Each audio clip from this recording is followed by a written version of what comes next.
Welcome to my channel. బాగున్నారా? ఎలా ఉన్నారు? చూడండి, నేను మీకు ఇప్పుడు రైస్ కుక్కర్ ఎలా క్లీన్ చేసుకోవాలో చూపిస్తాను. అదే చూడండి ఎంత మురికిగా అయిపోయిందో, చాలా మరకలు కూడా ఉన్నాయి. చూడండి, ఇది బ్యాక్ సైడ్ అనమాట. దీంట్లో కూడా చాలా డస్ట్ ఉంది.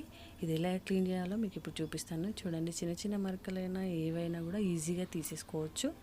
అదేంటంటే చూడండి, చిన్న మరకలైనా ఎలాంటి మరకలైనా కూడా ఈ శానిటైజర్ ఏదైతే ఉంటుందో అది స్ప్రే చేసుకోవాలి. ఇంట్లో యూజ్ చేసుకునేది మామూలుగా ఇప్పుడు అందరూ యూజ్ చేస్తున్నారు కదా శానిటైజర్, దాంతో మీరు క్లీన్ చేసుకోవచ్చు.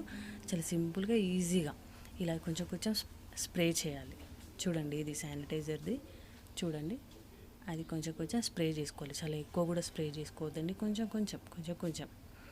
లోపల చూడండి ఎంత మురికిగా ఉందో, దానికి ఎక్కడెక్కడైతే ఉందో అక్కడ స్ప్రే చేసి, అలాగే బయట కూడా మురికిగా ఉంది కదా, దానికి కూడా మెల్లిమెల్లిగా స్ప్రే చేసేసి ఇలా. ఇప్పుడు ఈ పొడిది ఏదైతే క్లాత్ ఉందో దాన్ని తీసుకొని మెల్లిమెల్లిగా తుడిచేసుకోవాలి. చూడండి, నేను లోపల క్లీన్ చేసేస్తున్నాను.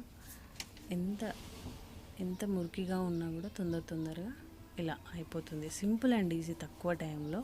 చూడండి, ఇలా తుడుచుకోవాలి. అండ్ అలాగే బయట కూడా అలాగే స్ప్రే చేసి తుడిచేసేయాలి. చూడండి, దీంట్లో చెత్త ఉంది, అదంతా ఇదే, ఇంత చెత్త ఉంది.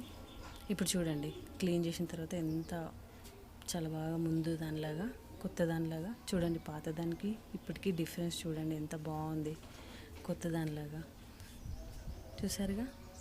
అలాగే నేను దీనికి పెట్టే వైర్ కూడా అలాగే చేశాను, ఇంత క్లీన్ అయింది కొత్త దానిలాగా. Thank you.